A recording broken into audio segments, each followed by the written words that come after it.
আসসালামু আলাইকুম বন্ধুরা, চলে এসেছি আপনাদের মাঝে আরেকটি নতুন ট্রাভেল ভিডিও নিয়ে। আমি পিন্টু ট্রাভেল ব্লগ থেকে বলছি।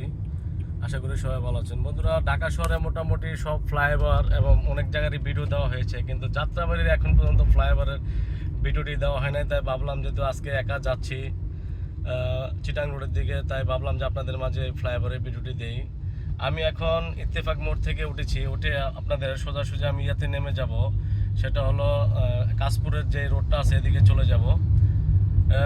এটার নাম হলো মেয়র হানিফ ফ্লাইওভার, খুব নামে সবাই পরিচিত, অন্যতম একটি যোগাযোগের ব্যবস্থা। সর্বপ্রথম দেখা যায় ঢাকা শহরে এই ফ্লাইওভারটি নির্মিত করা হয়েছে।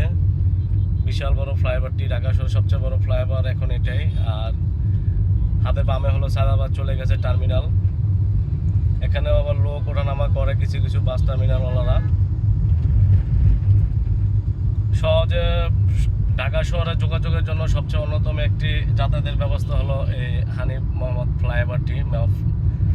এই হানিফ মোহাম্মদ মেয়র ফ্লাইওভার, এখানকার ঢাকা সিটির মেয়র ছিল উনি, ওনার নামে নামকরণ হয়েছে এই ফ্লাইওভারটি। খুব সুন্দর ফ্লাইওভারটি।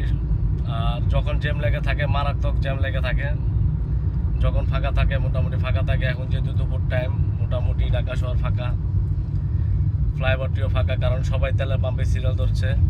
আমিও তেল নেওয়ার জন্য যাচ্ছি ওদিকে, দেখা যাক কি হয়, তেল পাই কিনা। আল্লাহ আল্লাহ করে রাখতেছি, কারণ আমার তেল প্রায় শেষ পর্যায়ে।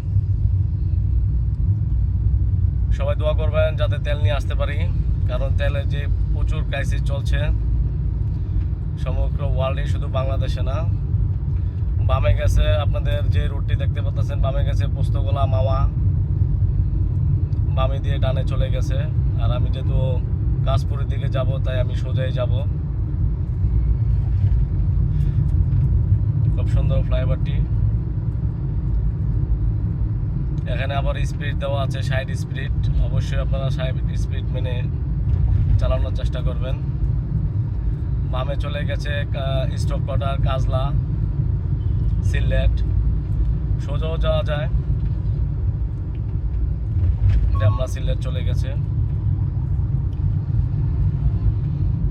প্রচণ্ড গরম পড়েছে, সবাই গরম থেকে সবাই একটু সাবধানে থাকবেন। বাচ্চা কাচ্চার দিকে খেয়াল রাখবেন, বয়স্ক লোক দিকে খেয়াল রাখবেন। বন্ধুরা, যেখানে যাই না কেন আপনাদের জন্য কিন্তু নিত্য নতুন ভিডিও তৈরি করে নিয়ে আনার চেষ্টা করি আপনাদেরকে দেওয়ার জন্য, কারণ আমার কাজই হলো কন্টেন্ট ক্রিয়েটার। আমি একজন ভিডিও তৈরি করার, যখনই সময় পাই তখনই ভিডিও তৈরি করার জন্য নেমে পড়ি। তো বন্ধুরা, ভিডিওটি কেমন হয়েছে অবশ্যই জানাবেন। আর যদি ভালো লেগে থাকে অবশ্যই বন্ধুরা লাইক কমেন্ট শেয়ার দিয়ে পাশে থাকবেন। সামনে টোল প্লাজা, টোল দেবো, টোল দিয়ে বেরোতে হয় এখানে। তো আজকের মতো এখানেই, আল্লাহ হাফেজ।